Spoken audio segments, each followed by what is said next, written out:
Can you see the screen of this with the light off? Or shut more lights? Yeah? The back? Can you see it?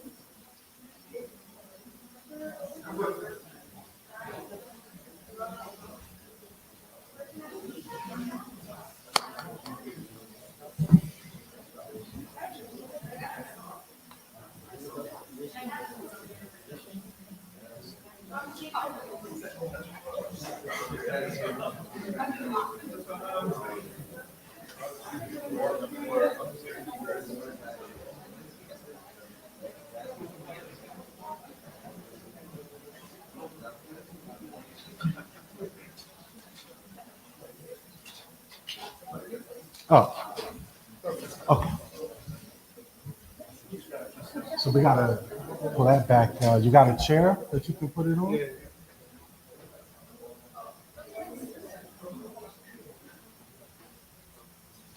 Or should I can move the table up some? Like you want to just move it? The mic is. Yeah, you can. You got a little room.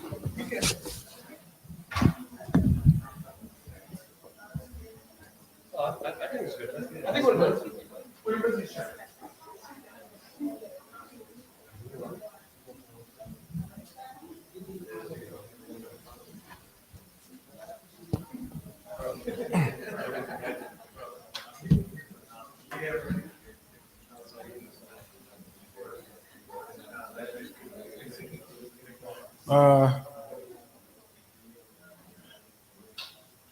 Where's Ahmed at? Oh, is that him praying?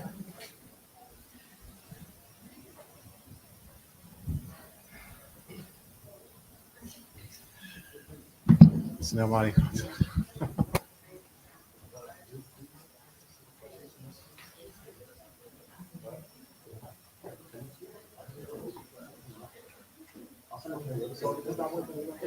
Brothers and sisters, it's important for you to register. So we can send the material for you. And we can be in touch. So there's two ways to do it. Either you can scan the QR code for Sister Ala and you do it electronically, or Brother Ahmed has an iPad to get into the information. The easy way is the QR code, I think. Jazakallah khair. If you also want to be extra, you have to stay updated at the same time for the teaching member.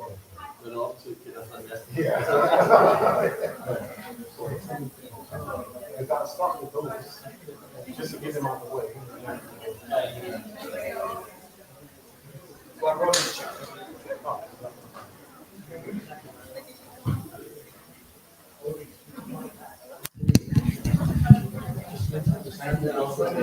I can't hear you. Sign up is in the back. Okay.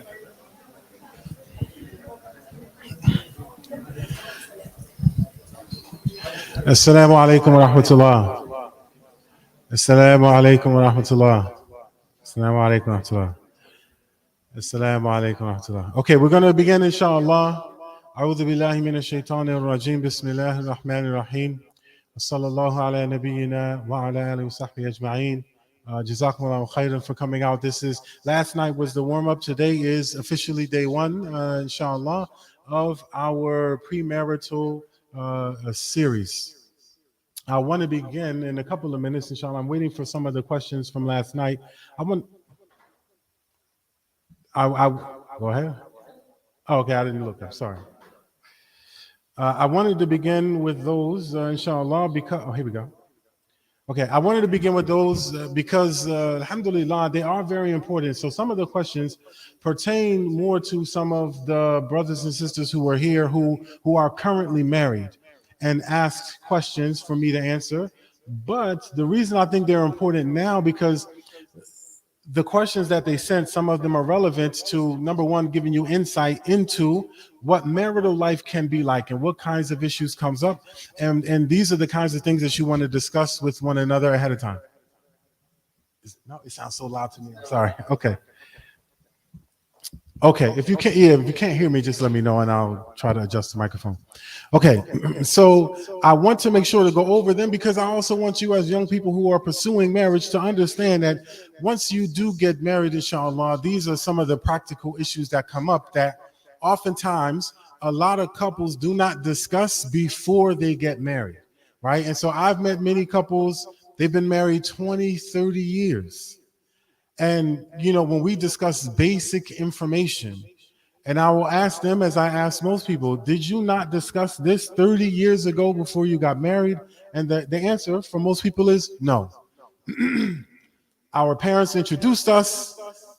It's not even a lot of times I liked him or he liked me. A lot of times is our parents introduced us.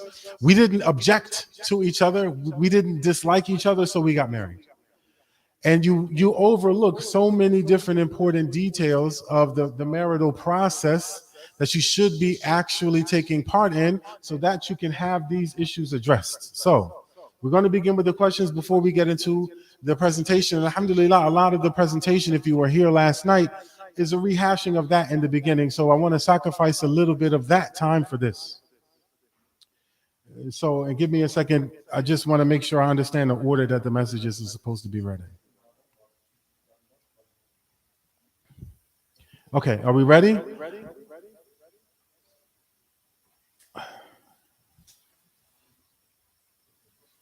Okay, we answered that one last night.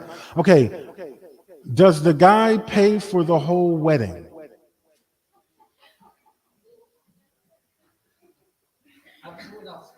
Allah takbir. No. Okay. Assalamu alaikum warahmatullah. All right. So let's not get distracted because our time is limited. It's going to fly faster than you think. I can say for myself that as a man, it's my understanding that it's my duty to take care of the expenses. This is the beginning of me beginning a family. And so I want to take it upon myself to actually pay for the wedding. Now, the problem becomes, so my wedding didn't cost any money. So it was easy for me to pay for the wedding because we didn't go crazy, right? And so the issue is more of that, right? When a wedding is $30,000, $40,000, $50,000, $20,000, we're bordering on, I'm trying to be polite, bordering on israf. This is wasteful, right? There are only a few things that are from the sunnah of the nikah and the walima. Right? So the nikah, you have the contract, you have the witnesses, you have the wali, you have the brother and his family, you have all of these things, you sign the contract, all of that. Then you have the walima. The Messenger sallallahu alaihi wasallam, when he instituted the walima, because it wasn't always a practice during the time of the Muslims, the Messenger sallallahu alaihi wasallam began it after a time. You're supposed to invite as many people from the community as you can, and then feed as many people as you can. Right? These are the things that are the foundation of the nikah and the walima. Now, what that means according to all of you is what it means to all of you. But remember, we talked about the foundation of everything that we do is to worship Allah. So is my wedding $30,000 because my spouse and I are such prominent figures in the community that half of the entire city came out, and in order to feed them, we have to pay that much money? Or am I paying $30,000 because my cousin who is in medical school has a rich father, and then they put up all of that money, and we can't look bad in front of the whole community, so we got to do what they did and take out a whole bunch of loans that nobody knows about to have this walima that no one's going to remember after a week. Right? So it's between you and the sister and your families to sit down with each other and to talk honestly about what's reasonable. Right? And as a man, I would advise you, it doesn't always feel good, but it is important to do. Let a woman know what your means are. Do not hide from her what you make and what you don't make. Right? And that's the best way to set the expectation for her. so that she understands financially the situation you're in, what you're doing to work to either improve or maintain your situation, and so on. And so that everybody's expectations can be tempered by knowledge.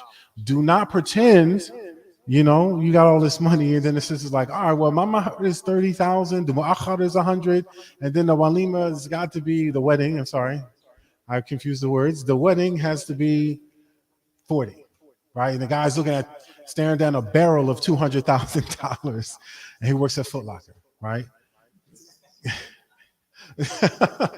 Yes, brother.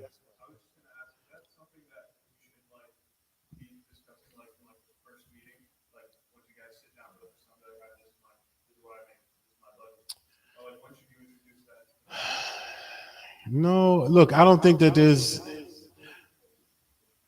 how do I put this? There are some cultures that you just get like a resume, a picture and like a factoid sheet about the person. But again, that shows you how far away. It's not about deen. It's not about worshiping Allah at that point. It's really so her father can see it and check off whether you make $100,000 or not, right? And then if you don't, he just get that guy out of here, right? So I think what you have to do, you have to gauge the person that you're sitting with. If you intend, are you going into the conversation wanting to tell her on the first day?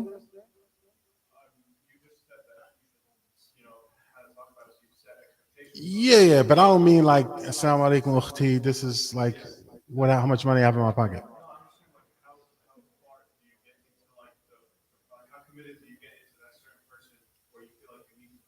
I think you have to be a good judge. You want to get to know the person first. When you start to feel comfortable that this is a person who has real potential to pursue marriage with, then you want to start getting real with them, right? So talking about like the actual details, like what do you want to do with your life? What kinds of education do you have or are you pursuing? When you start to talk about, when you're having the conversation about how many children you want and where you want to live, right? When you get to that kind of material, this is now a time to start talking about like just even financially your ability to sustain any of those kinds of things. In general, the person is going to know on average what you do for a living or where you go to school. So those things are going to give them a ballpark view. But to actually go into the detail is more after the person has kind of earned a little bit more of like your trust and confidence in the process. So I would say maybe after, I don't like it. Okay. So maybe after like a month to 2 months, right? But even then, because so many people play around, it's hard to really, a month to 2 months with someone who is serious, right? Not a month to 2 months with someone who is dating you, right? A sister who comes to you and says, I like you. And then you like her back. So you want to pursue a relationship. And then she pulls you aside like, all right, but listen, we got to keep this on the low because if I introduce you to my father, he's going to make me marry you. So let's talk for a year and a half and not tell anybody, right? Like that person is just looking for a boyfriend, right? Or potentially just making a really bad decision, right? Because she needs to have other conversations with her father. If she can't introduce a young man to her father because he's going to make her marry him, then she has to work that out before she starts pursuing someone. Don't complicate the situation by knowing your situation is bad and then going and making it worse, right? Because we won't say that all women are not serious when they do that, but you're making a poor choice to pursue someone and you know that's the circumstance and then you got to hide it because all I'm going to do is sleep with you. Now I know everything I need to know, right? Really, as a man, I know everything I need to know. When you do something I don't like, I'm out, right?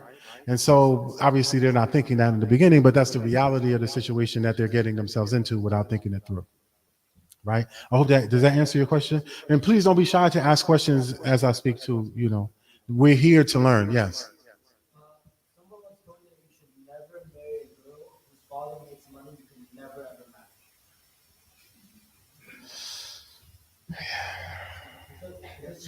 She's used to a lifestyle. If she's used to a lifestyle that you wouldn't be able to provide.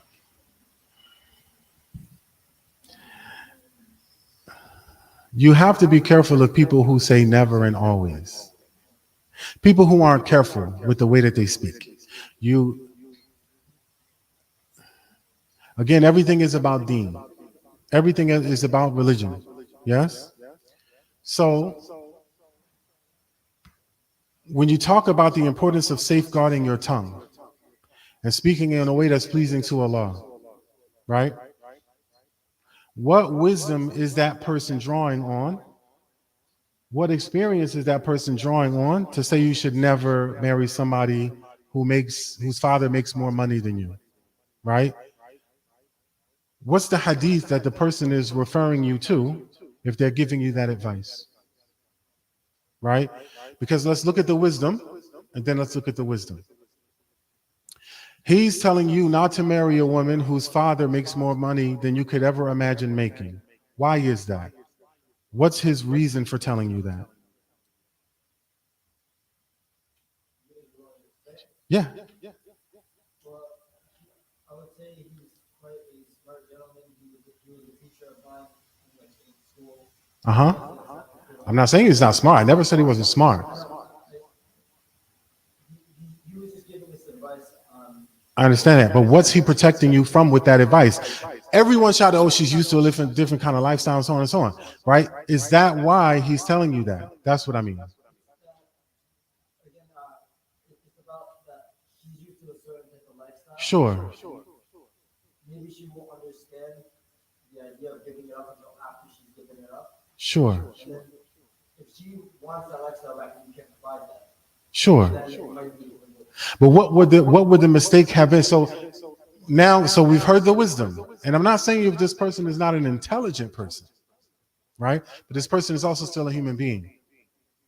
So let's hold that up to the Quran and the Sunnah of the Messenger sallallahu alaihi wasallam, right?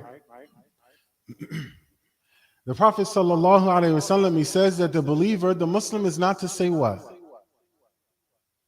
Loud. And what does this mean, loud?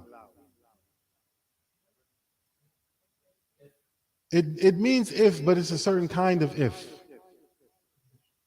It's like a putative if. It's not like inshallah. You know, it might or it might not happen. Lao is meaning like if it were even possible to happen, right? If a dragon were to fly in here right now, well, how would we all respond? That's Lao. It's not going to happen. But if it did, what will we do? Right? This is Lao. The Messenger sallallahu alaihi wasallam, and so it's like what if? Not if, but what if? Messenger sallallahu alaihi wasallam, he forbade the Muslims from saying Lao because he said it opens the door to doubt.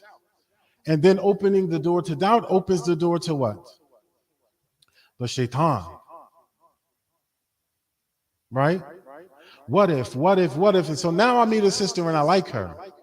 I don't know anything about her father, but she likes me back. And then I find out that her father earns more money than I could ever earn in my life, at least that I can see myself earning. Now what do I do about the fact that I'm drawn to the sister? Her character, her deen, her beauty, all of those things. We relate to each other. We like the same things. But now I have to be suspicious of her. Because of something she did? Because of her father, who I won't be married to. Right?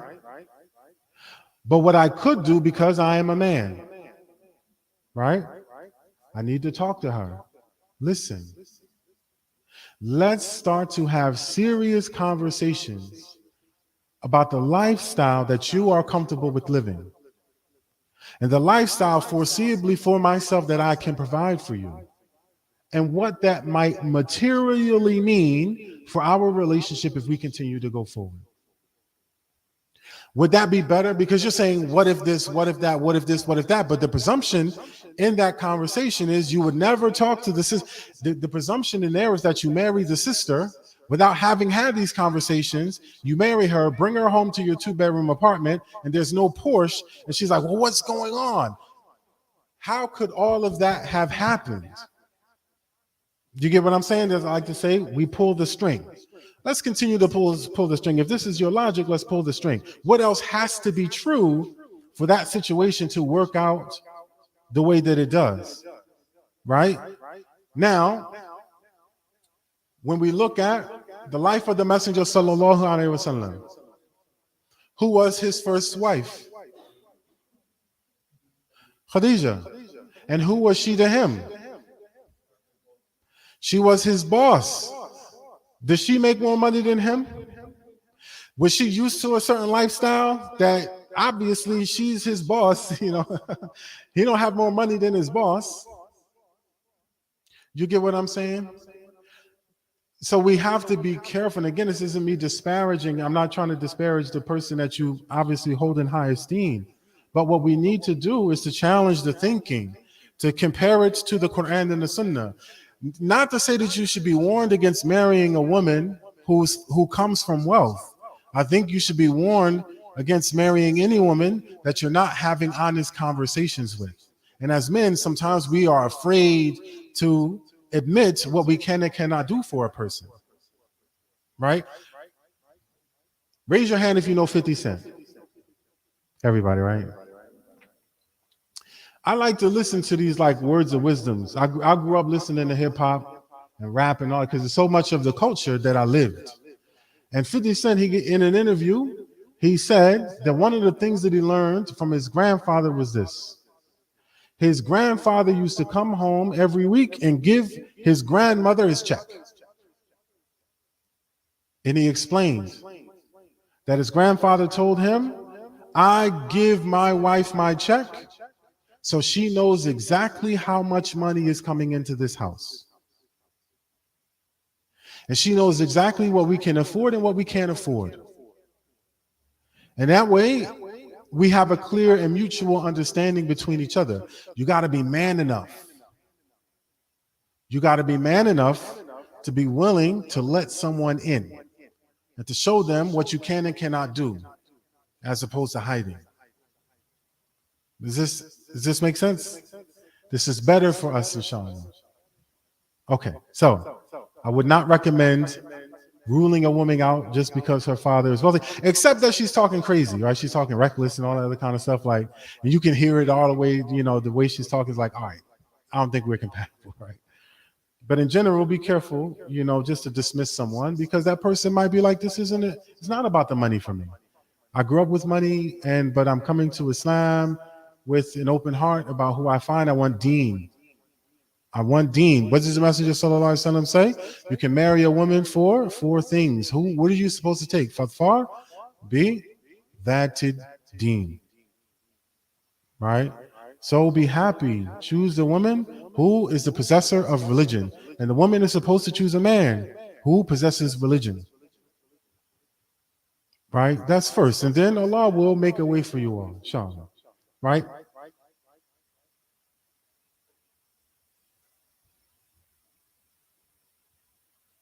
Okay. What do I do? This is the question that made me read the questions to you.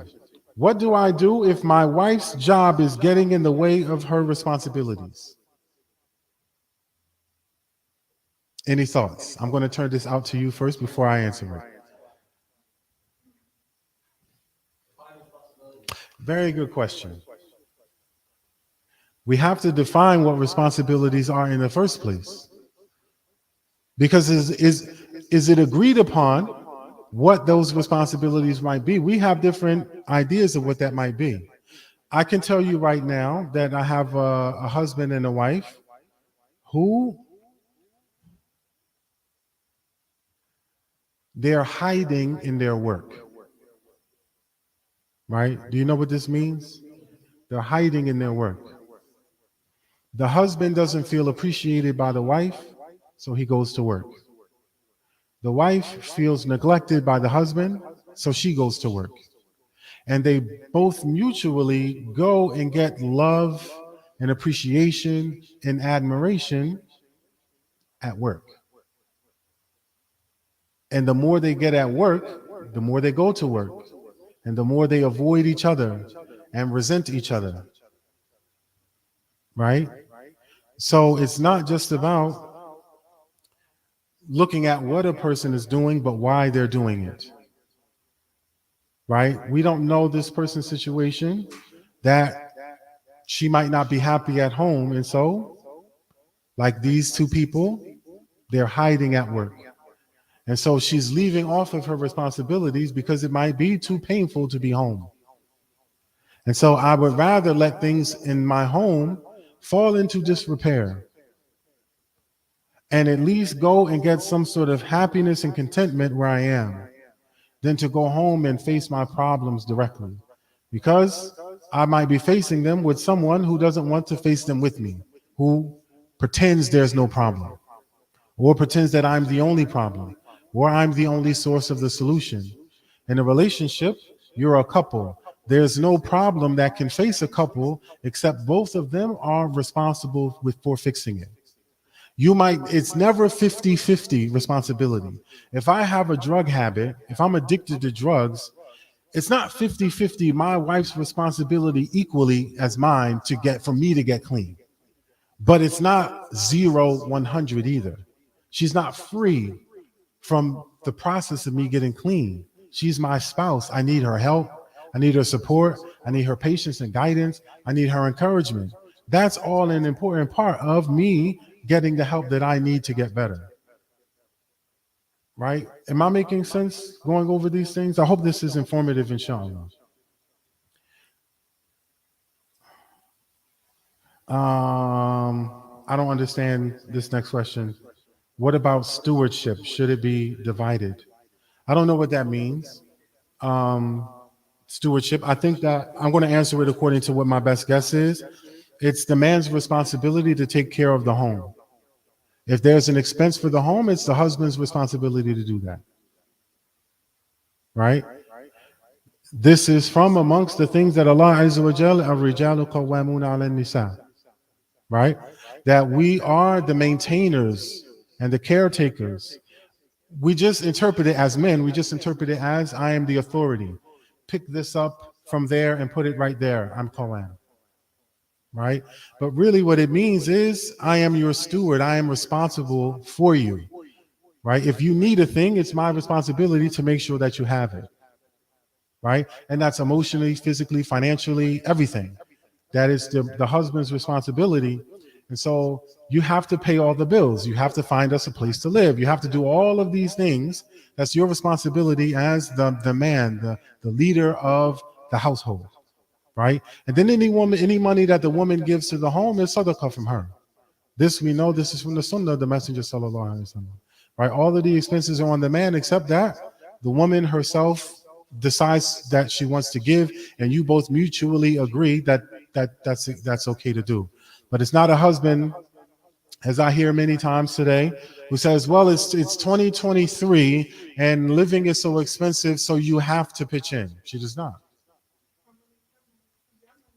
Yes, yeah. My money is our money, and her money is her money. Right? And we should have a lot of honor and dignity. Right? We should have a lot of honor and dignity in that position because Allah Azza wa Jal, He has bestowed on us honor and dignity.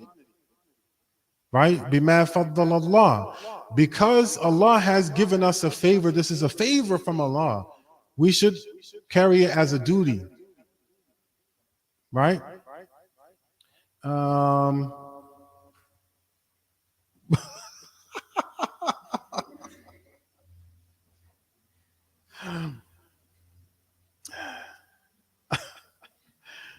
Does posting your wife on social media make you a duyuth? Yeah, okay. So let me hold on a second. Hold on. Assalamu alaikum. So listen, we talked about this last night about the good kind of jealousy, right?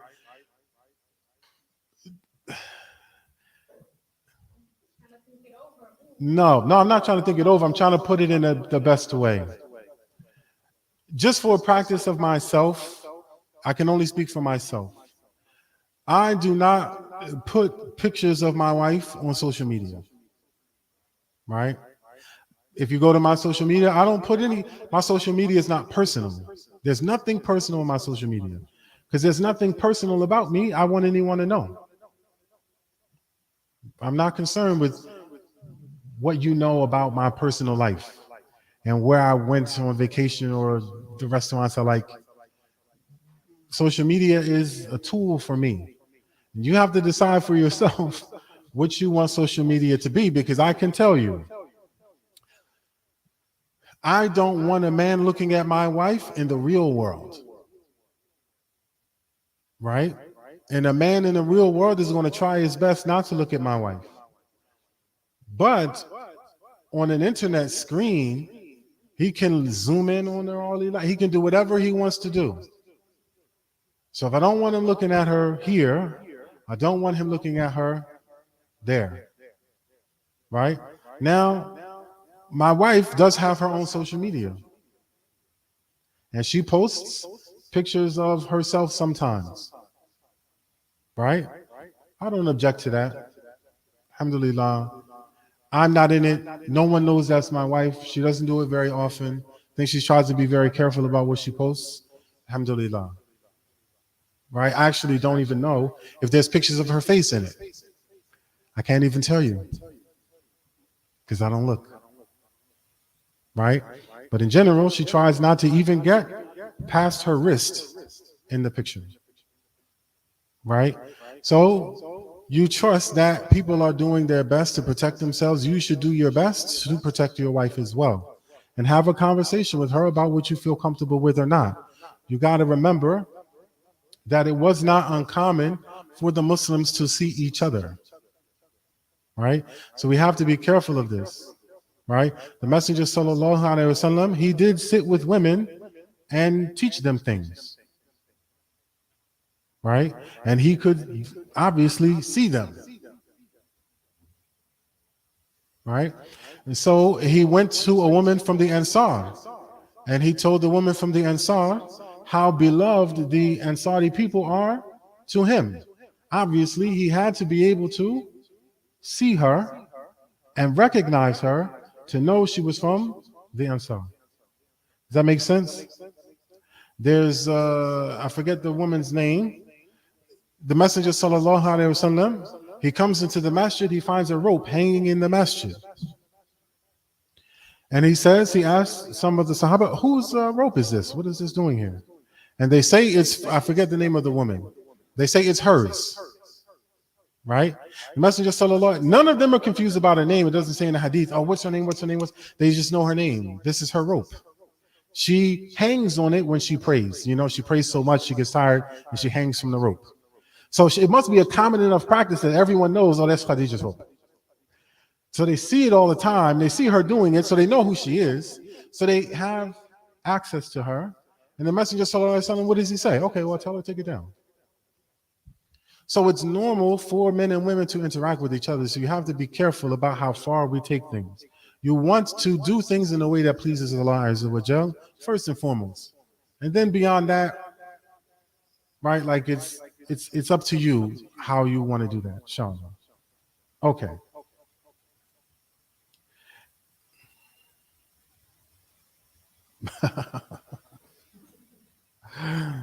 Okay. The question is, I'm going to go over it. Okay, we'll go over it now. It says, can I discuss the reasons for getting married? For beauty, for wealth, for your lineage, you know, your family name or your status in the community, or religion? So let's go backwards.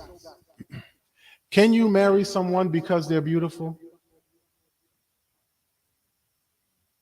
Everyone's scared. Correct. Can you marry someone because they have money, a lot of money? Yeah. Right, yes. Should you marry someone because their family status? Yes. Right? The Messenger sallallahu alaihi wasallam It's not to say that we are prohibited from taking these things into account. The Messenger sallallahu alaihi wasallam, he said that we should marry someone that when we look at them, it's pleasing to us. So it's not that you can't take these things into account, but what should be the first thing we marry for? Deen. Deen should be first and foremost above everything. Because marrying someone, if you marry someone who's very beautiful, who doesn't fear Allah, you're going to have problems. You marry someone who's got a lot of money but doesn't fear Allah, you're going to have problems. You marry someone who's from a prestigious family, but they don't fear Allah, you're going to have problems. But if you marry someone with all of those things and they fear Allah, they're going to try to help you get through the problems in a way that's pleasing to Allah, of course, to the best of their ability. Deen always has to be first and foremost. Now, I will tell you, as young people, your parents, I'm sorry for the adults in here. I try not to speak with never and always and all of that kind of stuff. Your parents, for the most part, from my experience, are not going to be all that concerned with Deen. They're not. Raise your hand if you think I'm not telling the truth. Right? They're going to be concerned with how much money does he make? Does she wear hijab or not? What village is he from or she from? Did his grandfather grow up with my grandfather? They're going to be concerned with these kinds of things. It's up to you to make Deen the priority. It's also up to you. What is nafsul lawama? Nafs wala uqsimu bin nafsil lawama. Again, brothers and sisters in Islam, the Quran is a tool, yes?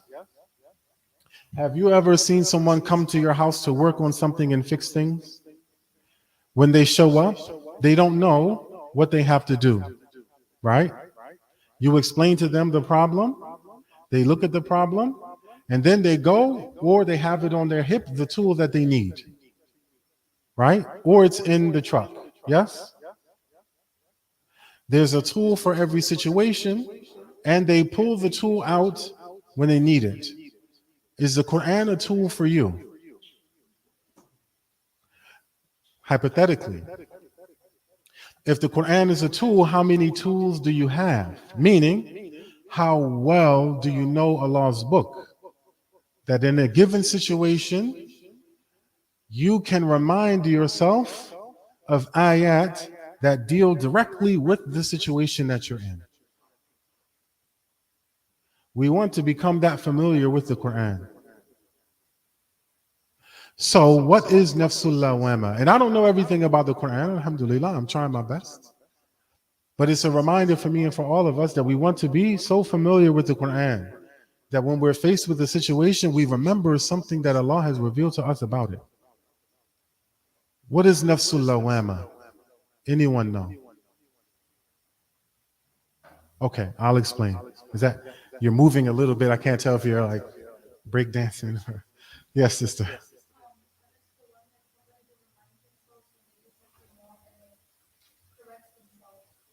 Correct. Right? So nafsul lawama is translated as the self-reproaching soul, the part of the nafs that blames itself, right? Or the part of the nafs that holds itself accountable. Right? This is the part of the nafs that holds itself accountable. And you all, as I'm saying to you, you must hold yourselves accountable. To whatever degree my family does or does not prioritize Deen, I must prioritize Deen. And I must push that. Because the Messenger sallallahu alaihi wasallam has told me I'm supposed to prioritize that. So if my family does not, I was talking to my imam on the way here, and we're having this conversation about how a lot of the A'imma, they have a lot of problems with him, but part of it is because he's so strict about the Sunnah. And when he sees the A'imma get together and they're doing something they're not supposed to do, he doesn't agree with what they're doing. And they come to him and say, why can't you just agree? You always disagree with us. And he said, I do agree. But what does he agree with? I'm agreeing with the Sunnah. It just so happens in the situation, I'm the only one agreeing with the Sunnah. Right? And so you all are thrust into a similar position. You must agree with what Allah and His Messenger sallallahu alaihi wasallam have left for us in our deen, and remind your families with the religion that they've worked so hard to teach you. Is this fair? It doesn't mean that it's going to be easy, because every one of them might say, yes, but. You're right, but. And it's up to you to try to stand steadfast. Deen is the most important. You must choose a person who fears Allah, who loves their Lord, who knows who their Lord is, who knows who they are in the context of Allah, and knows who you are in the context of Allah. This is the beginning. A person who is going to be dutiful to you shows you that they understand what duty is through their duty to Allah. That person understands duty. Person who is not dutiful to Allah, you don't know anything about how dutiful they're going to be to you. Fair? Right? Law a'jabatkum. What does this mean? No matter how much they please you. And this is what Allah says. Because you might like a person so much, that you what? Oh, I want to be with them no matter what. Ladies, I apologize, but I'm gonna tell the truth here. Brothers.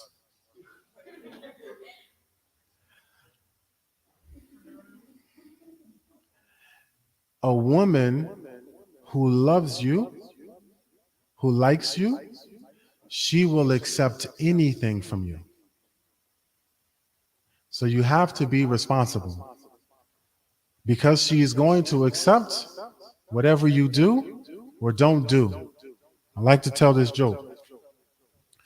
A woman who loves you will open your freezer, find heads in a bag in your freezer, explain it away, and shut the freezer and go sit on the couch with you.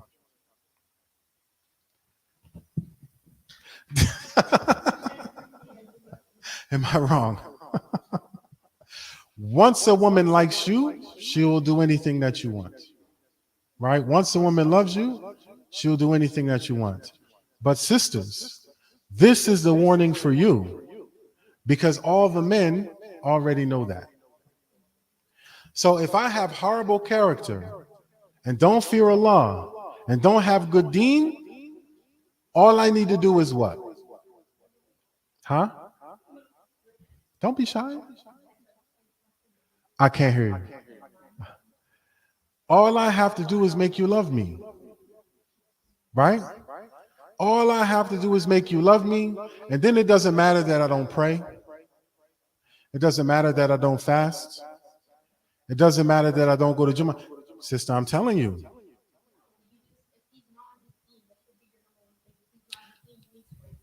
But who are you talking to?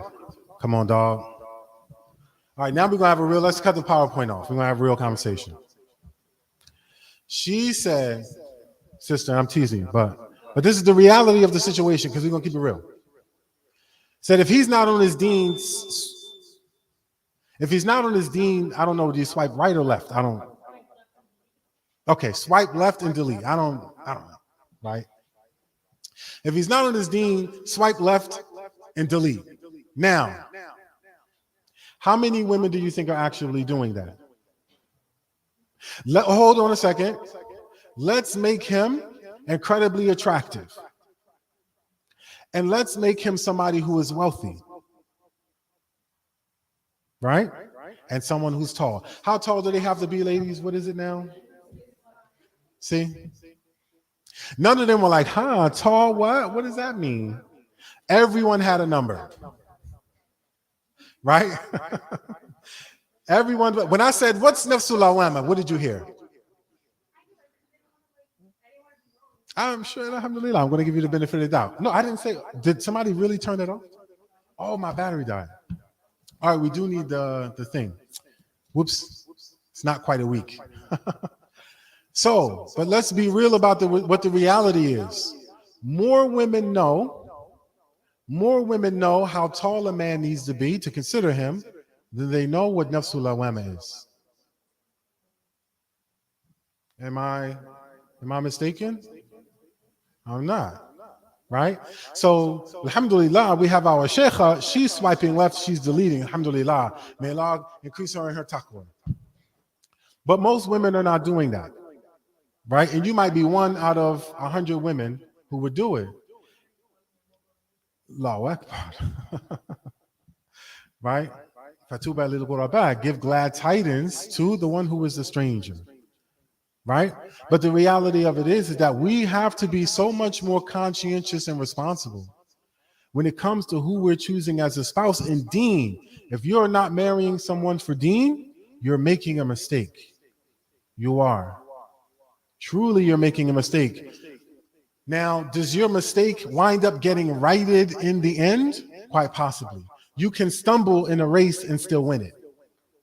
But I'm telling you, you are rolling dice if you put something before the religion. And I can tell you how you don't need me to tell you how easy it is to prioritize something over religion. But you must accept what you get when you choose something over religion. Don't complain to me. I have a sister who, they dropped this on me in couples counseling. They were dating for 8 years, and then they got married. Right? 8 years. Yes. And then they got married. Oh, do you have an extension cord too, by the way? No, I'm sorry. What do you call it? Because I need to plug my computer into it. I may or may not. So, hello. Assalamu alaikum wa rahmatullah. And do you know, so they were dating for 8 years and they've been married for however long they've been married. And the brother and the sister were having a conversation, and he says in our conversation, we're having some differences with each other. The husband says this. He says, because we were having a conversation, and I told her that if we had a child who was gay, I would support them. And if we have a child that's gay, she said that she would not accept that. They have had 8 years to have this conversation.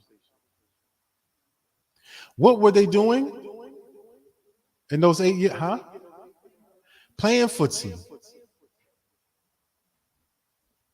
Right? So I'm saying this to you to say, you must, and I told her what I'm telling you. Sister, this man never lied to you. Everything you know about him and his religion, you've known it for 8 years. And you still married him? You married him. And then she says, but he knows how conservative I am. How conservative I am. Huh? Huh? Hold on. Sorry. I did say yesterday that you do have to shout a little bit because sometimes I have trouble hearing. I heard a comment. Okay. And then she says, but he knows how conservative I am too. I said, yeah, so it's his fault for marrying you too. Both of you are at fault for marrying each other. I'm sorry, say that louder.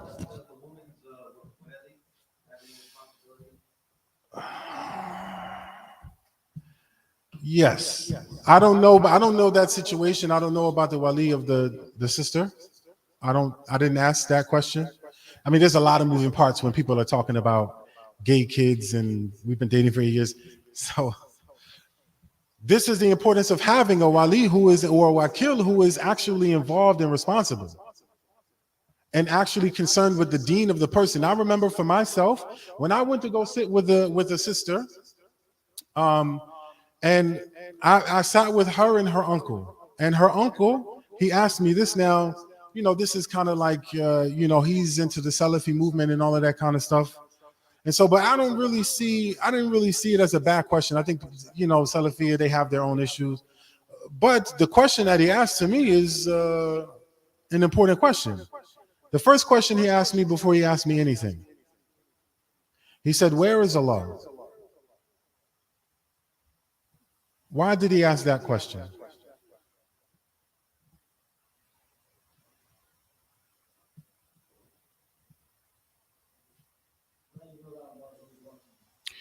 No, close. There's a misconception of where Allah is, but how much do I know about my Lord in general? He asked me religious questions,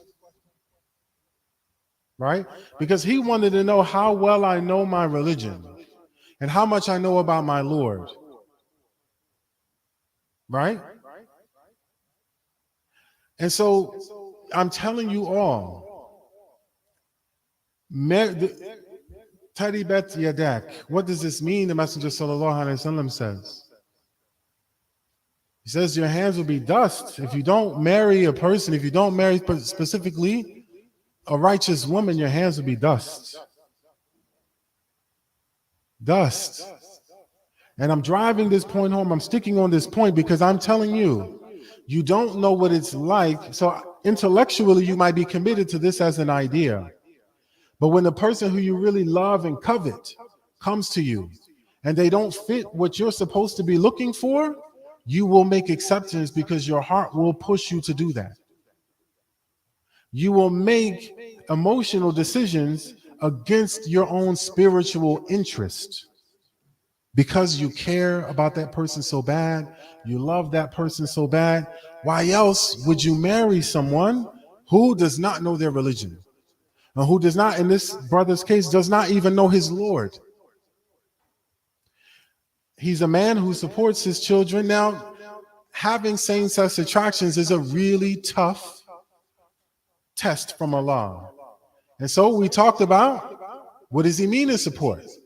Because I believe that if your child is attracted to the same sex, you should try to support them too. But that means remind them of Allah, be there to support them emotionally, because the test between choosing Allah over your desires is difficult. That's what I mean when I say support.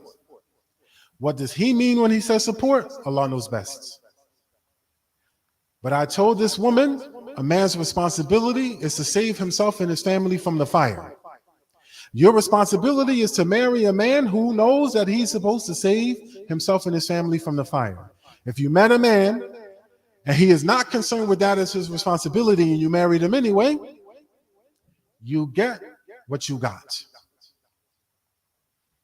Very important to understand. Right? Any questions? Any more questions?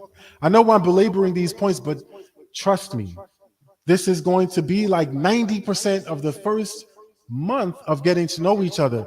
You should be inspecting each other religiously. I'll tell you why. Once you start to like each other, the work of getting to know each other is done. If you're talking to a brother or sister for marriage, what's the purpose of that? What's the purpose of the talking? You tell me. Huh? You're talking to them in order to eventually get married, but what's the purpose of talking to them? To see what? To see if you're compatible, to get to know them so that you can find out if you're compatible or not. But that is not what is happening. When you're talking to each other, you start off with that as an idea until you meet the person. Then once you meet the person, it turns into, do I like them? And the work isn't, do I like them? The work is, are we compatible? But once I determine that I like you, it almost doesn't matter if we are compatible. Am I wrong? And so it goes from the beginning is everyone has hayat the first few phone calls. Right? Oh, sister, I have to go. It's Maghrib, you know. You got to make sure you talk to her somewhere where she can hear the adhan, you know what I mean? Oh, sister, I'm sorry. I want to repeat after me. Then I'm here, but just hold on. We do the whole thing, right? Then she's got to hear you do the dua. Allahumma wa rabba hadhihi da'wah. Right? Like we do, I'm a man like you a man. Right? We do all of these things, and oh, I'm so sorry. I didn't see your phone call. I was praying to Hajj. I needed a couple extra hours to sleep. And, we do all of these things with each other. But then after 3 weeks, we enter into the hair twirling stage of talking to each other for marriage. What's the hair twirling stage?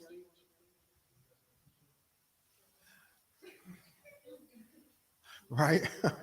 No, you hang out. No. I'm going to miss Duhur if you don't let me go, Now we went from being at the masjid when the adhan is being called to now, like, I'm about to miss Duhur, like, if you don't let me go. Right? Oh, I missed the Iqamah. I sat in the parking lot of the masjid and they prayed Isha and I was talking to you and now I got to go in and pray by myself. Am I making this up? No. Right? So this is why you have to actually focus on these things, because once you start to like each other, the work of getting to know whether you're compatible or not, this couple spent 8 years with each other, and they're still fighting with each other over where they're going to live. Something's going wrong. Imagine all of the things they were focused on instead of that. These are cautionary tales. Do not let this be you. Okay.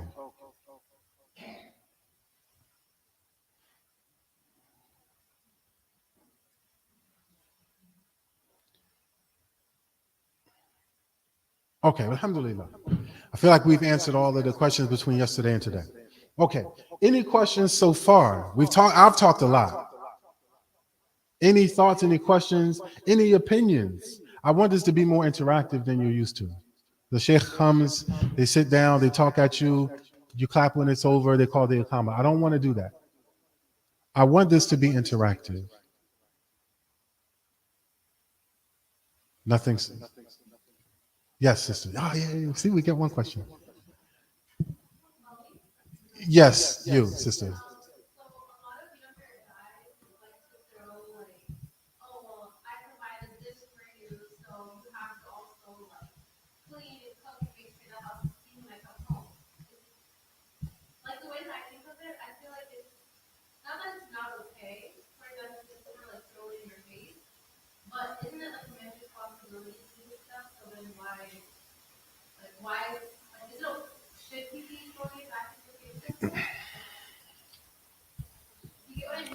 Do you mean in the process of getting married to each other this is coming up, or after you get married?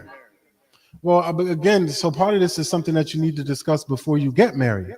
Is who, again, the question was, what's this person's wife's responsibilities that her work is taking her away from, right?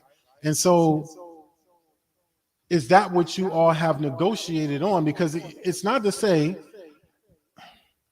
if we have agreed before we got married and we were both mutually satisfied that I work and I provide financially for the family, and you take care of the home, meaning looking after the home, cleaning and cooking and those things, right? If you agree between the two of you, if that's what you're going to do, and then the man is doing what he agreed he would do, and you're not doing what you agreed to do, then I don't think it's him throwing it in your face if he comes home and he says, I'm holding up my part, right? Because this would be, if he agreed to make the left side of the bed and you agreed to make the right side of the bed, and then he made the left side of the bed and you didn't make the right, and he said, I'm making the left side of the bed, you're not making the right side, you wouldn't accuse him of throwing it in your face. Does that make sense? Because he might be just telling you, I'm holding up my part. How come you're not holding up your part? It's not a that. Allah describes a that like the person who's doing good for you and constantly reminding, well, remember I did this thing for you. Remember I did that thing. But it's more like to kind of guilt you right? Not necessarily because you're not doing something you're supposed to be doing. Does that make sense? Yes. So we don't know that that's always 100% the case. What you need to look at is, well, what you discuss when you get married. So we do a lot of premarital counseling, but what a lot of couples don't think about, and some masajid are getting into, is post-marital counseling for newlyweds. Because there's a lot of adjustments that have to take place once you are newly married to each other. And there are things that you maybe could not account for that now you have to work with each other to resolve, or the reality of something that you try to account for is different than you both imagined it to be. And then you got to kind of go back to the drawing board with each other, right? So if your responsibility as a woman, because you will have agreed on it, is to take care of the home, and then the husband's responsibility is to work and pay the bills, and then when you get married and you're not able to take care of the home, is that because there's some other intervening factor that's getting in the way that wasn't accounted for, that maybe you both have to have a conversation about? Do we need to take another look at why this is or is not feasible to do? You know what I mean? You might be working full time, and so taking care of the house needs to be split, because you're working the same shift he's working, both of you working 9 to 5, and then he comes home, and then you come home and you have all of these other responsibilities, and then he's just kind of hanging out, right? Playing PlayStation 5. And so you got to sit with each other and say, okay, well, like, let's re-examine this, but let's re-examine this in light of the Quran and the Sunnah. The Messenger sallallahu alaihi wasallam, he used to, again, we all know this, he used to take care of the affairs in the home. He was very busy. My wife, she likes to say, he was always like in the affairs, serving his family, right? So I like to tell people this, right? There's the husband and the wife and the marriage, right? There are 3 things in the marriage. There are 2 people and then the union. And both people need to be investing in the marriage as if it's a company. And the success of the marriage is what's important, right? Which means you might have to give, and some days you have to give more than the other person gives. And some days when you can't, they can make up and give more than you can give.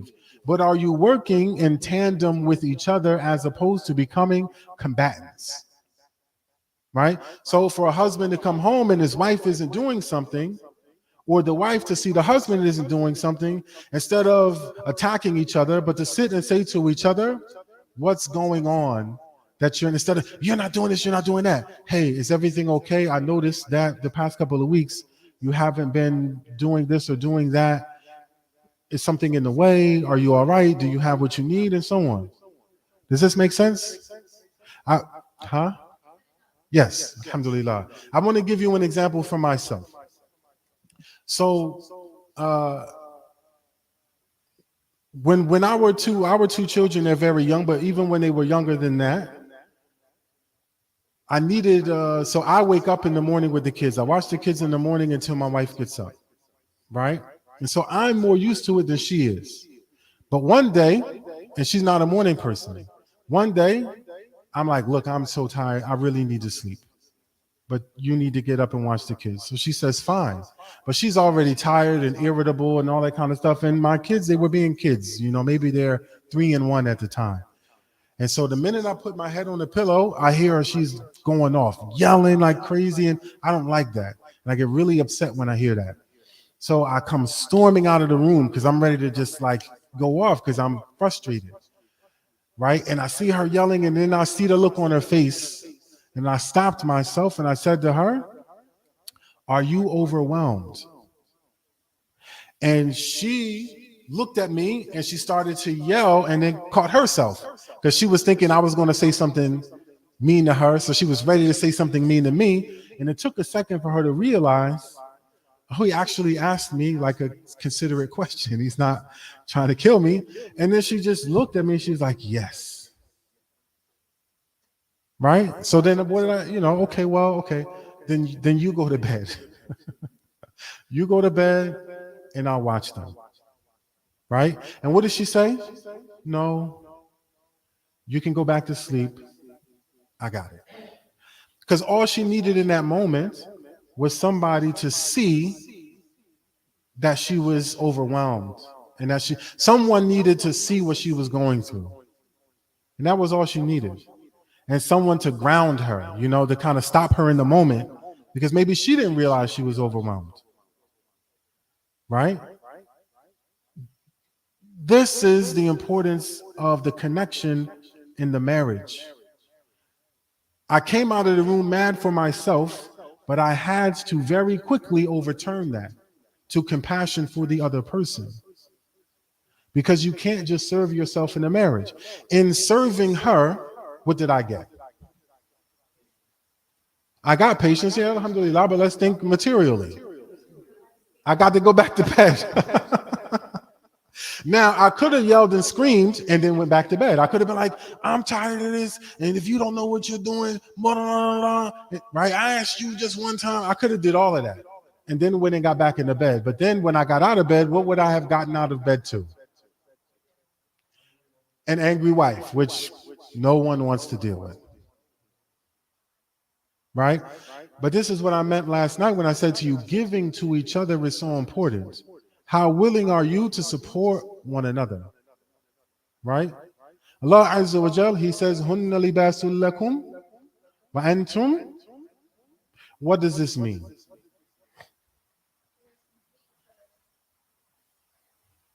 No, let's be literal. That's what you can interpret it to mean. Yes, that would not be incorrect. But what does it mean? The women are a garment for you, and you are a garment for them. What are the things that a garment does? It covers you, meaning it protects you from what? Well, let's break it down. Let's not say everything, because you're not wrong to say everything.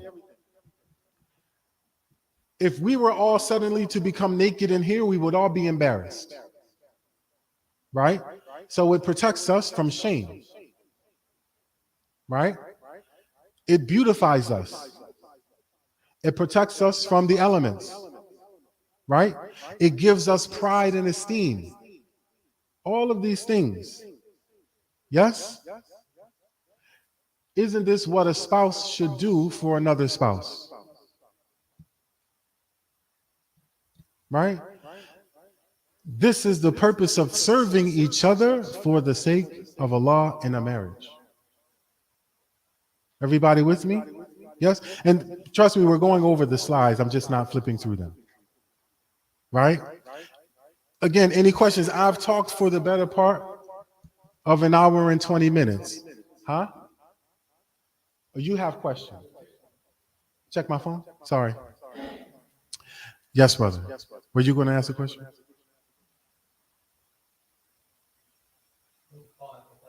No. So I was just looking. In terms of approaching someone for marriage, do you think that when you're approaching someone, if you're not as financially stable, you should hold off? Or do you think that you should still approach it so that you're going into halal instead of trying to pursue it in the haram, even though you know that you might not be like financially stable yet, but you're getting to that? Where's the haram? I'm gonna repeat this question, but where's the haram that you're talking about? Like approaching the girl's father, for example, rather than if you know that you're not emotionally or financially stable, then you would be talking to her instead. Oh yeah, don't do that. Yeah. Oh, okay. Yeah, you didn't put it. Okay. So, oh, that's slick. That's slick. Okay. So there are refreshments in the back. All right. Okay. I would like some water. Shame. Okay. So the question is, and I'm going to characterize your question not as it was put, but as it was meant. If I know that I do not financially have the means to marry this woman and support a marriage, is it better for me to wait until I am capable to approach her father? Is it better for me to wait and do that than it is for me to go behind her father's back and talk to her on the DL, and then when I get my ish together, go to her father? Have I mischaracterized? Right? That's not how it was put. It was put in a much more pleasant kind of. So basically, and look, this is the reality of what men do, ladies. I remember once, right? So I grew up. I wasn't always Muslim. So I grew up, and I had this best friend. She was a girl. She is a girl, right? And so one day I called her. Just, we would lose track of each other here and there. And then I would like come across her phone number somehow. And then I would call her, lose her number, find a number, call her, lose her number. So one day I called her. And she was like, oh my God, you remembered. Thank you for calling me on my birthday. What did I say? Yup.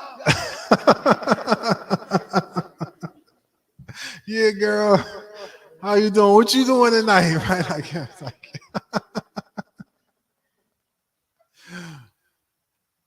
ladies, when you have love for a person, you always give them the benefit of the doubt. This is husnul dhan, yes, alhamdulillah. But it also makes you a little naive. A guy might be talking to you because he wants to lock you in, right? So that when he does get his stuff together, he's already got you. I don't want to leave you because I'm not ready to marry you yet. And so I let Abdul Rahim show up in a Corvette, you know what I'm saying, with the Lambo truck outside.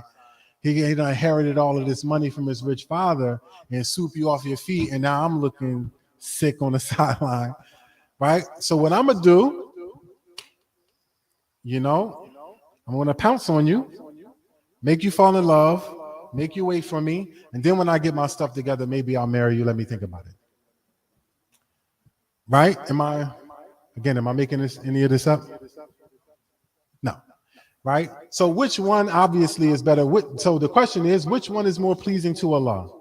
Waiting and trusting Allah that the woman that's meant for you will be ready and single when you want to marry her, or going behind her father's back to talk to her on the low? Which one? Which one is better? Huh? Just talk to her father. Yeah, don't even wait. Don't even wait. Right? I know this one of the A'imma from Canada, he's Yemeni.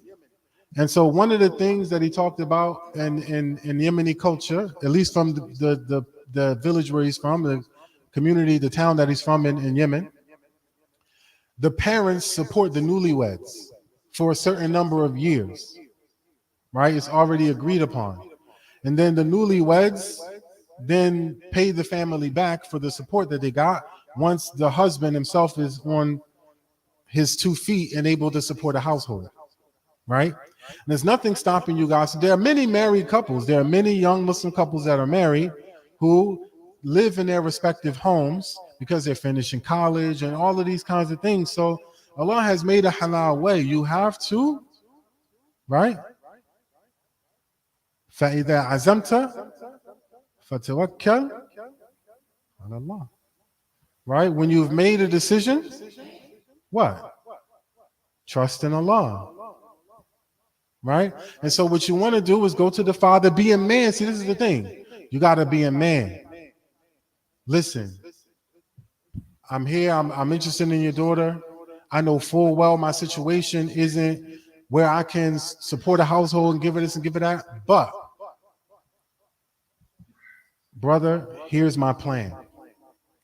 And you take a look at my plan. You let me know if you're not satisfied with it. If she's not satisfied with it, I can accept that. When I execute my plan, I'm going to come back again. Right? Be a man, because a man will respect another man being a man. Right? We're afraid to be men. Right? And if someone else marries her, she wasn't for you. And if you had to get her by stealing her, then you have earned, right? This is the Prophet Sallallahu Alaihi Wasallam, whoever cheats, they've stolen a coal from the hellfire,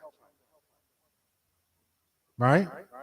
So you have to be careful of this, because it's not going to be, you're deluding yourself if you believe, let's talk to each other in secret for a year and a half until both of us are ready to marry each other, and we're never going to hold hands, and we're never going to kiss, and we're never going to hug, and we're never. How many sweet names can I call a woman before she wants to watch a movie with me? Right? How many movies can I watch with her on the couch before she wants to hold my hand, and so on? You know where this is going.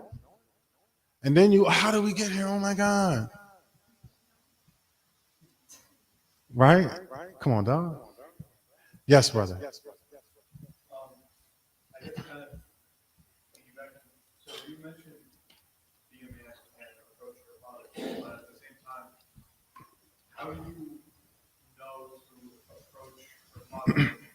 Basically, like, if I'm interested in somebody and I want to marry that person, in an Arab culture, it's like the parents like know each other, or the parents know somebody who knows this person. So like, you can approach your mom or your dad and be like, "Yeah, like, I'm interested in that person's daughter. Can you talk to them for me?" Let the dad know. But like, let's say I meet somebody in college or something.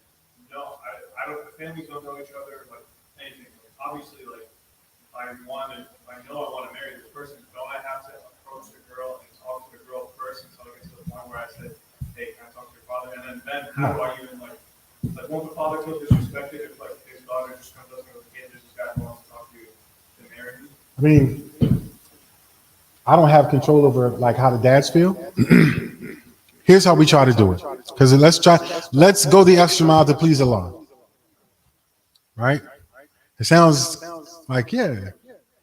You don't have to go to the girl. You don't. You just want to go to the girl. Right? I had a sister say to me, "What books can I read to learn more about Allah so I can get closer to Allah?"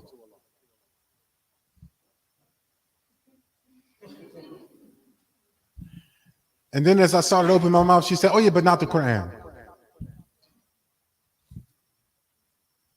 Right? We don't want to go to the source.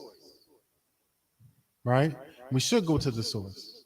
If you want to talk, if I paid you, if I said I want you to marry that woman, and then I'm going to give you $700,000, but you can't go to her to get to her father, what are you going to tell me? "Oh, brother, I really want that money, but I just don't see a way around this." Right?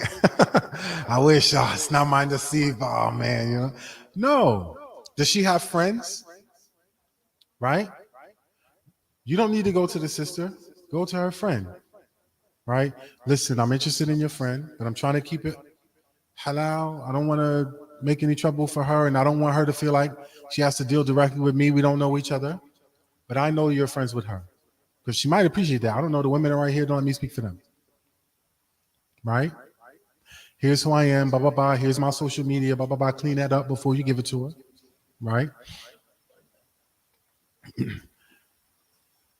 If she's interested, if you don't mind, I would like to be the go-between. I want to go to her dad. If you can talk to her, and if she wants me to get in touch with her dad, she can give you her father's number. You can give it to me. We ain't even got to do all that. How hard was that? Because if you want her, this is how you know if a man wants to marry you or not. He will move heaven and earth. The woman, you'll never be confused about what a man wants. If you're confused about whether he wants you, he don't want you. Right? I'm a man, you a man, we all know. Right? Is your hand up or are you just lounging? Am I, Okay. Does that answer your question? So then that's your opportunity. And there might be other ways. I had a brother call me the other day to say that he's interested in a sister and he knows her brother. Do you go to her brother? Hey,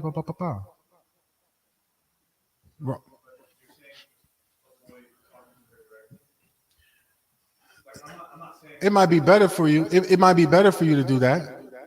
So then, because everyone is innocent now, everyone remains innocent. Because you're saying you're worried about her father. She goes and, oh, Baba, somebody asked about me, Baba. What are you doing talking to boys? So then she can say, no. He asked my friend if he can get your phone number and if I can give your number to my friend to give to him. I've never spoken to him myself. Right? Now, you guys know better than me how Arab dads are, right? So you know how dramatic your Arab dad is or not. I can't speak to that, right? But however he handles it, right? But at least he has that. At least he has some sort of protection. That all right? My guys aren't just approaching my daughter, and which might again make you look good in the eyes of her father. This man hasn't talked to my daughter, doesn't know her, isn't trying to entice her, isn't trying to rope her into a relationship. He went around her to get to me.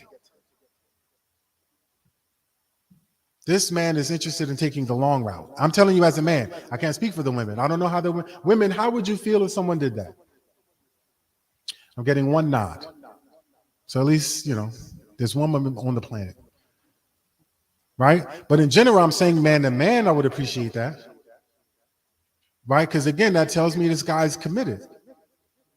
He didn't just take the easy route. He could have just went and talked to my daughter. He could have pulled up in a nice car and right? How do you find out who the dad is? You do investigation online. You don't talk to the girl. No, I told you, ask her friend to give you the dad's number. It's not that it's not permissible to talk to a girl.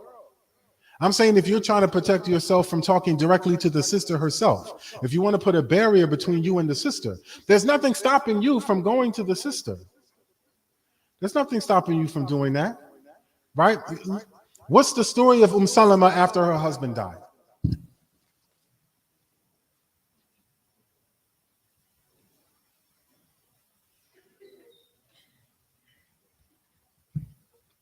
Didn't she make God that like if anything you take from me could be better and then the prophet goes? No. That would have been the easy way. No one?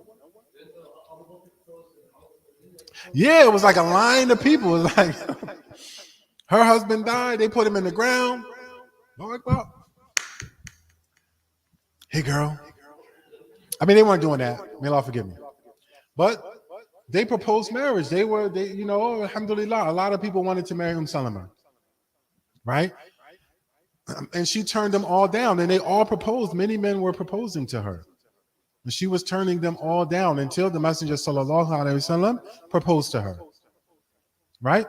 So it's permissible to give your proposals to the person. Did any woman ever propose to the Messenger sallallahu alaihi wasallam? How did she do it?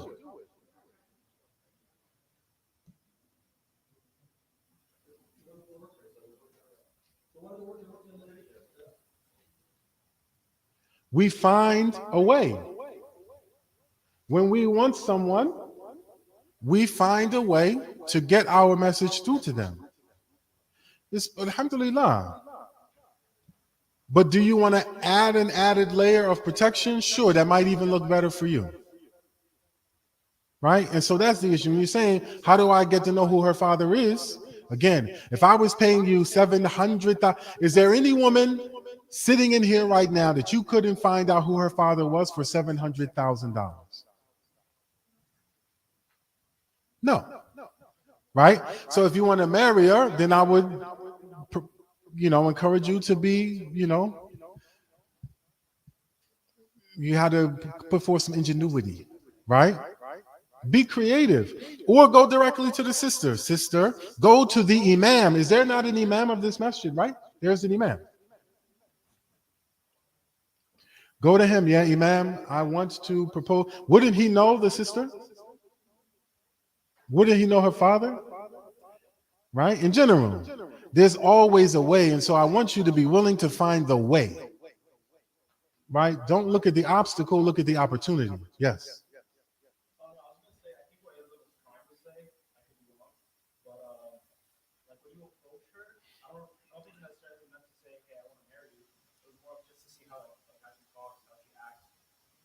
the end of the person. You talking to her father is somewhat official, so you don't want to take an official step before you know who that person is.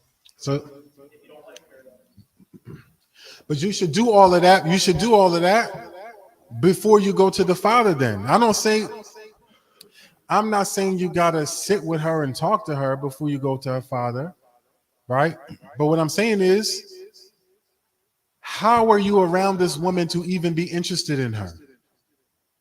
To whatever degree you're around her, you can see her. What impression do you get from that? Right? Because what we're looking for, what you're saying is, I gotta talk to her. I gotta spend all of this time with her. I gotta get her. I have to do those things. And you don't. You can watch how she moves. You can watch how she is with her friends. You can watch how she treats other people. And then from that to say, all right, is there enough? Because again, you're not saying this so you can marry her. I want to start to get to know her. But I want to get to know her under the oversight of her parents and my family too. You don't need to know her favorite color before you go to her father. You don't need to know that. You don't need to know how many surahs from the Quran she knows before you go to her father. You don't need to know that. You can tell a lot. Do you know me? No. But in general, do I seem like a nice person? Right? You don't need to know all of these million things that you think you need to know to go to her father. Yes. Oh, God. I don't know. I'm hearing the word psycho. Ladies. Ladies. Can you answer this? I can't speak, It's not necessarily that they think that it's more horrible to go talk about her father, because you can like get to know the girl through the father. You don't do like no cut or anything. You just sit and talk together alone to someone sitting farther. But it's an easier way for them to get to know the girl and know if they want to. And then if they don't want it, then no one's gonna know about it. What do you mean? What are you referring to in particular? Are you saying to go to the father or not go to the father? Yeah, they go to the father, but like they don't go to the father because they want the easier way. The guy with the question is not even listening. Okay. He said he was listening. Should I ask? Okay. So what you're saying is you should go to the father. Yeah, the thing is like it's not that you can't find, because anyone can find out who you are if they really want it. It's just they want the easier way out. I want to lock you in before I go to your dad. Yeah. Because if your dad doesn't like me and you do, you're going to go home and raise hell. Am I wrong? Again, I've been doing this for a while. Right? Yes, sister.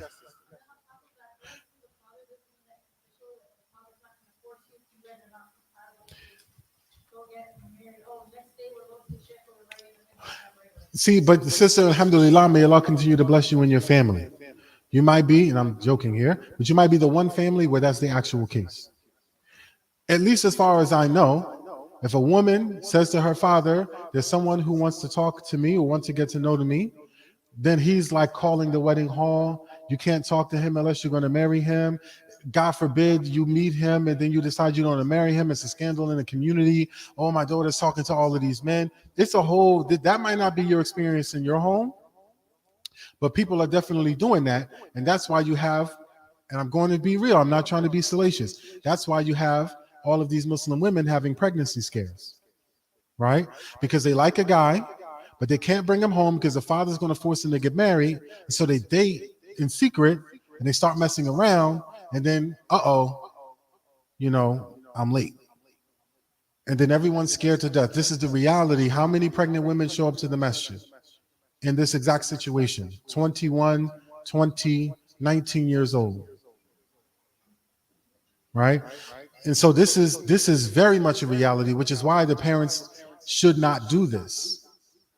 There's nothing in the Quran, there's nothing in the Sunnah that says if someone inquires about your daughter, or if you inquire about a woman, that you have to marry her. Again, we see how many people inquired about Salama, and she didn't get a bad reputation from that. People were interested. She's a very righteous, noble woman in the community.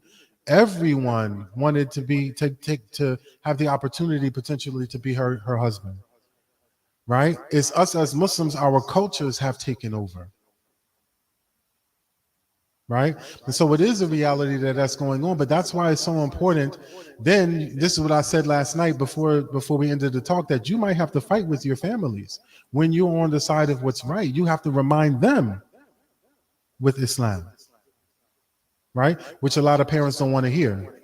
They think being older means they know better, but not in every case. The religion is the religion. One of us is right according to Allah, and one of us is not. And this is Samir Nawatan. Right? I hope this.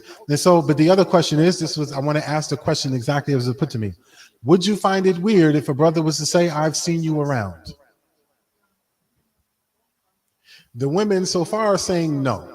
Right? Now, does that mean that you want to skulk about in the bushes? You know what I'm saying? And do you want to stare at her and she turns and faces you and you bump into the wall trying to get out of the room? You don't want to do all of those things. But in general, you can say to a sister, I've noticed you around. You seem to be blah, blah, blah, doing a lot of good in the community. Wow, mashallah, sister. May Allah bless you. I've kind of come to admire that about you. Just don't be weird. Right? Am I wrong? Like rule number one, don't be weird.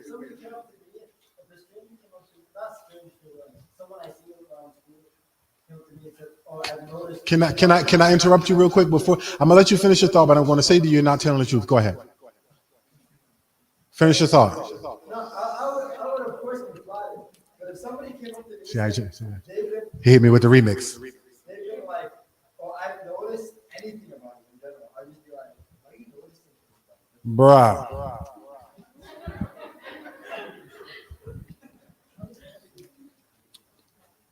What you're saying is, depending on her level of attractiveness, I would find it weird or not. No. Hold on. He did not say that. I'm saying that. Because I'm telling you. Huh? Come on, dog. I say that all the time. It's easy. A woman that you're not attracted to comes to you and is like trying to flirt with you and blah, blah, blah. She say something to you inappropriate. You be like, oh, sister, let's fear Allah. I'm trying saving myself, blah, blah, blah. I actually on my way to the Musalla now, between my two classes, I'm trying to get it in. But let the bangingest, most beautifulest girl on campus come up to you. Oh, that's you, Tony? What you think you're going to do? Huh? Come on, dog. Oh, I noticed you around. Oh, you been peeping me? Oh, little old me. What you think you're going to wear to school the next day? The best outfit you got in the closet. Come on, you wear that thing 3 days in a row. If you don't see it the first day, I'm wearing it tomorrow. Right? Come on. Look, what I'm saying is this. The power of our emotions once we start to like each other does take over, right? And so we might say, because you can predict how something's going to go, but you can't predict how it's going to feel. And there is a person that's enticing enough, attractive enough to get you to blur the boundaries, not even to do haram, but just to start to blur the boundaries. This is why Allah rewards the man with Jannah who is able to resist the enticement of a powerful woman. The Prophet ﷺ, it says the man who's able to resist her can enter into paradise. Because that's how enticing it is. Right? So, yes.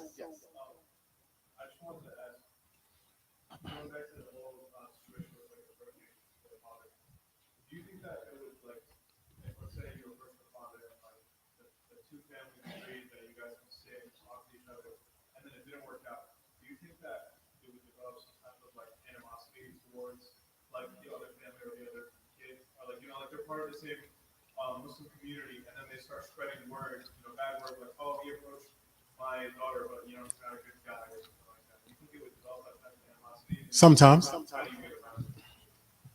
Or you just suck it up and kind of go on? وَكَفَى بِاللَّهِ وَكِيلًا.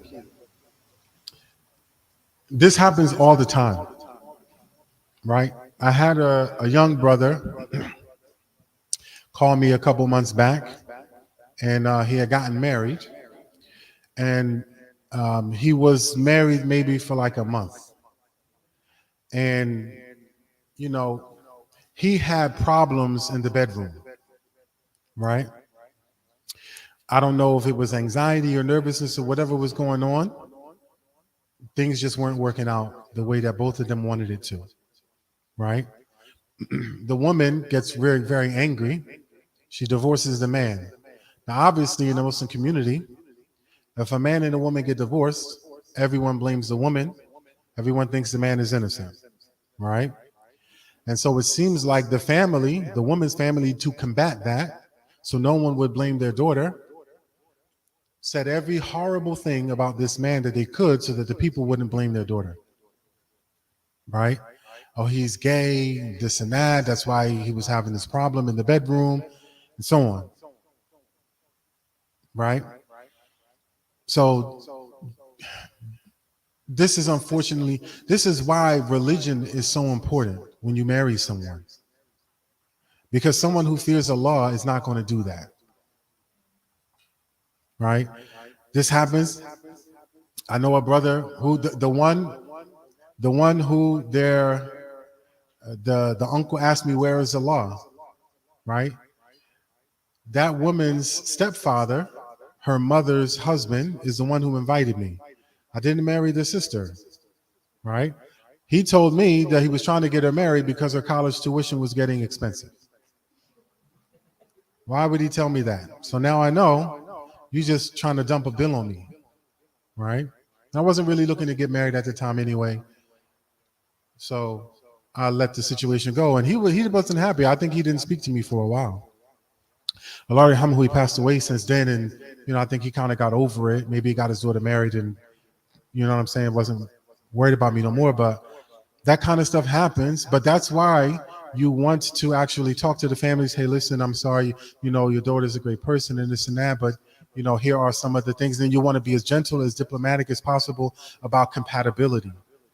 You know what I mean? Like we realize that we're kind of not in the same place. We're not looking for the same thing and so on.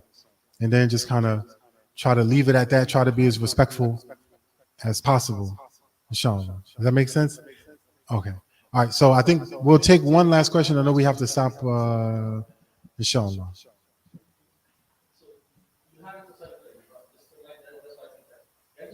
Oh, so I did not know what that meant. We got to work on signals because you go like this, but I can't. I'm like, is he telling me what time it is? We got to work on it. Like this means that.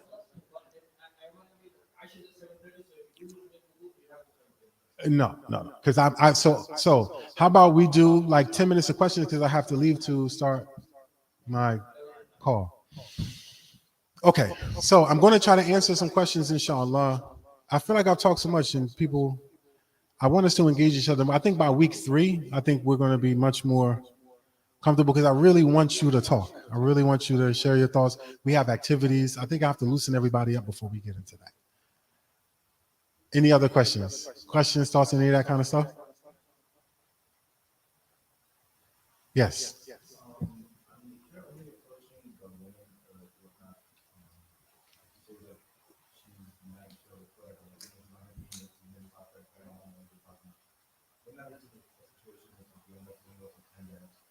You hit it up like 10 dads? Yeah, could. You so you gotta say it a little louder.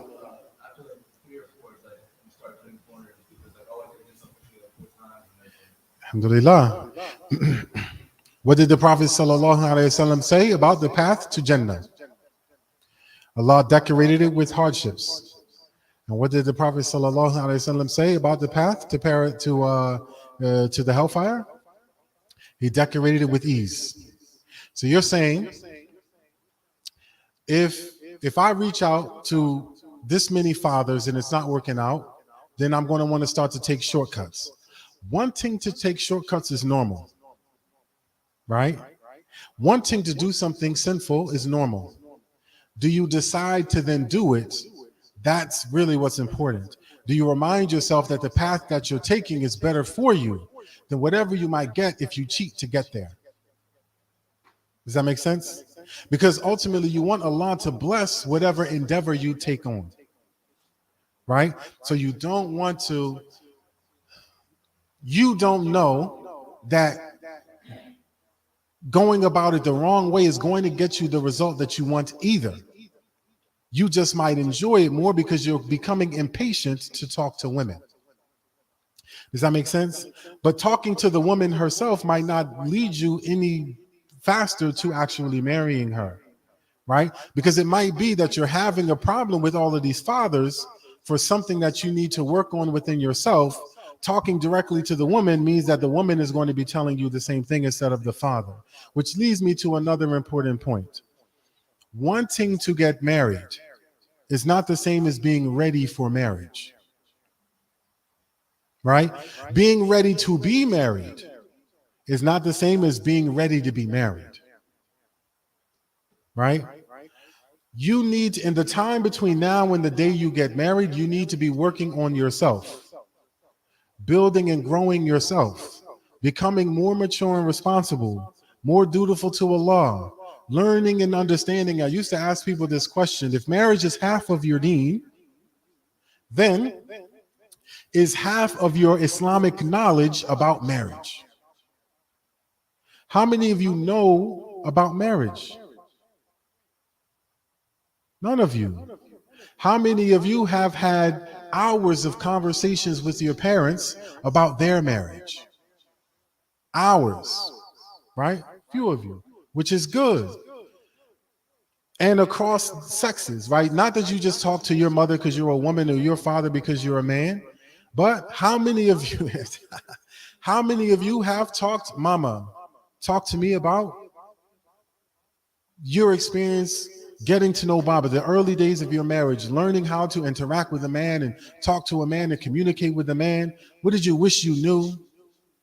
What did you learn from my father? Baba, what did you learn about learning how to communicate with a woman and how to understand what she's trying to communicate to you and so on? How did you learn to get through your problems? Because I ask this question all the time. How many of you have seen your parents fight? Everyone raises their hand.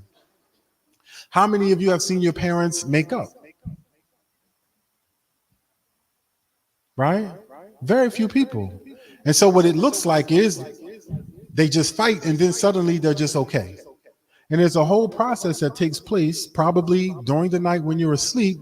They're talking to each other, going over the issues. They spend several days kind of fighting back and forth with one another. And then eventually they start to come to an understanding and hear each other out. But you don't see that. All you see is the shouting. And so somebody's got to talk to you about what it's like emotionally to be patient through that, to get to that, to be willing to listen after that amount of frustration. Like we've really got to take this time to learn. Wanting to be married doesn't mean that you have all of the skills that you need. You want whatever it is, profession that you want to pursue in your life, but you want to actually educate yourself to be good at it. You should be educating yourselves about marriage. Most couples, when they come to couples counseling, I ask them about their issues and I say, what did Allah say about this? And they say, I don't know. What did Allah say about that? And they say, I don't know. What did the Messenger sallallahu alaihi wasallam, what did he do in your case when he was faced with this exact same issue? I don't know. What did he do when he was faced with that issue? I don't know. What do we have all of this information for? Is it so that we enjoy it when we read it, we close the book and then the feeling fades?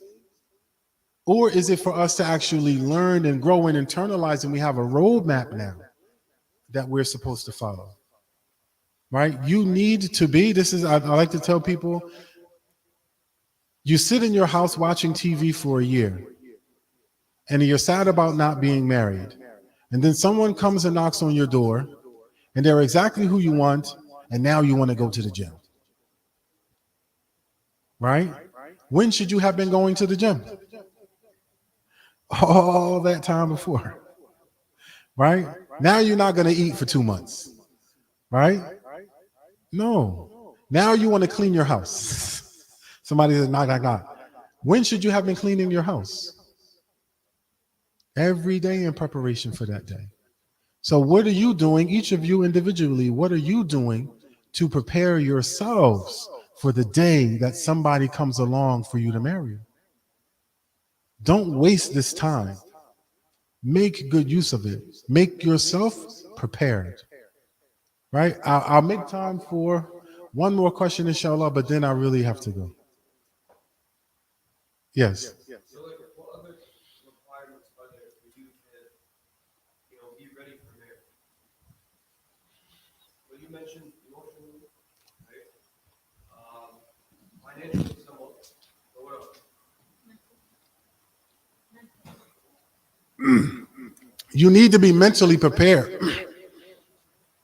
Really work on your maturity, because it takes a lot of maturity to be married. I want to go over this, and then I'll let you go to try to answer your question. Because again, we're going to talk more about it. I had a woman once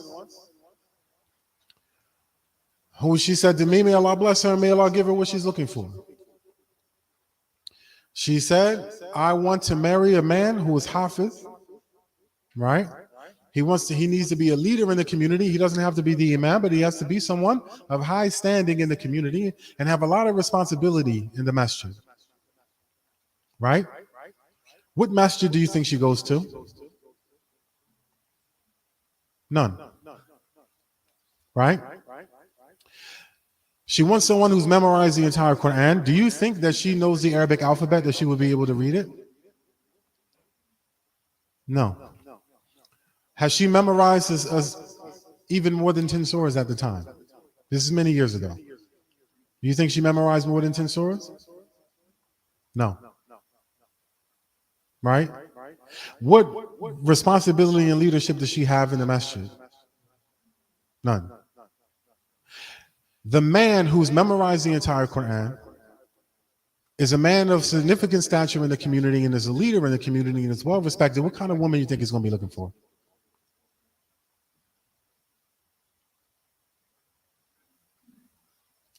Don't just think about who you want. Think about who you want and who they're going to want. Again, it's not about taking, it's about giving. I want to marry someone that I can also give to them and be the best version of myself for them and support them and nurture them. Not just about what you want. This woman had not thought for herself what that man might want. She very well, Allah is capable of everything. She might very well find a man who's hafiz the Quran and want a woman who doesn't pray in the masjid. Very often she does pray in the masjid, alhamdulillah. And who knows, I haven't seen her in many years. But she does love Allah. It's not that, this is not her iman that I'm talking about. What I'm talking about is her lifestyle. She didn't pray in the masjid very often. She didn't wear hijab except when she was praying. She didn't have any leadership in the masjid. She wasn't taking any Islamic classes where she was learning the language or learning to memorize Quran or learning Arabic to be able to pronounce the letters. She wasn't memorizing Quran as actively as she could be. And she would tell you all of this herself. May Allah have blessed her since then that she has grown so much more. We haven't talked in a long. This is someone I have a tremendous amount of love for. I told her all of these things. That's why I'm telling you. Because you can't say I said this, because she's like, yeah, he did say all that. To her face, right? I care about her. But she's thinking about what she wants from him and not what he's going to want in a spouse to share all of that with. Right? And so you must have an eye on what you want to give to the person that you want to marry. Right? So we'll start with those things first. Spiritually, mentally, emotionally, maturity, and having a mind to satisfy, especially for men. A brother asked me 2 weeks ago, he said, what is the problem you think men are making most frequently when they're pursuing women? Is it that we're chasing beauty and that's why we're picking the wrong women? Is that we're doing this, that's why we're picking the wrong women? And I said, no. I said, in my experience, men are marrying women thinking too much about what they're going to get and not about what they're going to give. They don't want to give anything to a woman. They just want to take from her. And you know what he said? He said, I've never realized that that's what I've been doing in every marriage I've been in before I met you. And he walked me through in every marriage how he did it. And he said, I never realized I was doing that. Because he was marrying these women, he has an emotional scar, right? And so he was marrying them to fulfill a purpose within himself around an emotional scar.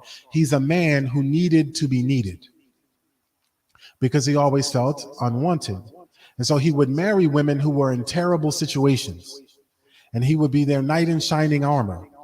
But he only wanted to give them what he needed to give them so that he could feel like a knight in shining armor. If they wanted something from him that it didn't benefit him to give to them, he wouldn't give it, because he was only serving himself in these situations. Even though he's doing for the person, it's only for the service of himself. And he said, I never realized that until you just said it to me. If that's all you take, alhamdulillah, may Allah bless you in your marriage. Right? So, Jazakallah khair. I hope this is beneficial, inshallah.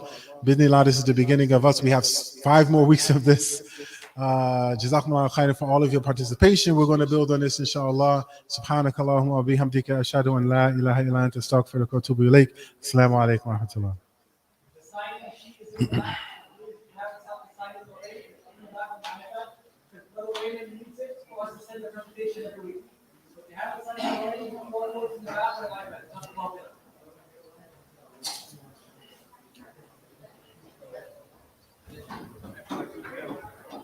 Meanwhile, yeah. Assalamu alaikum.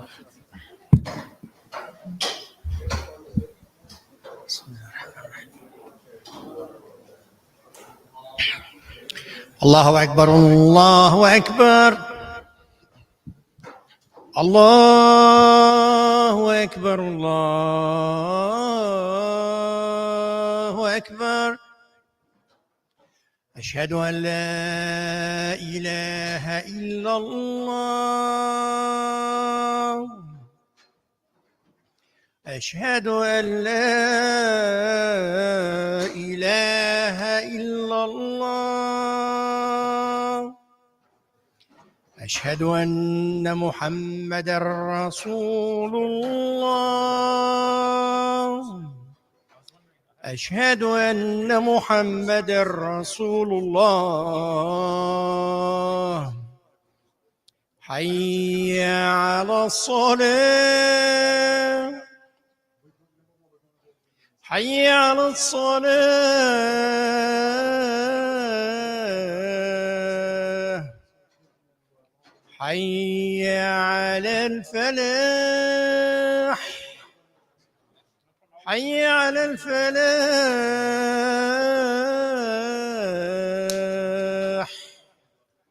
الله أكبر الله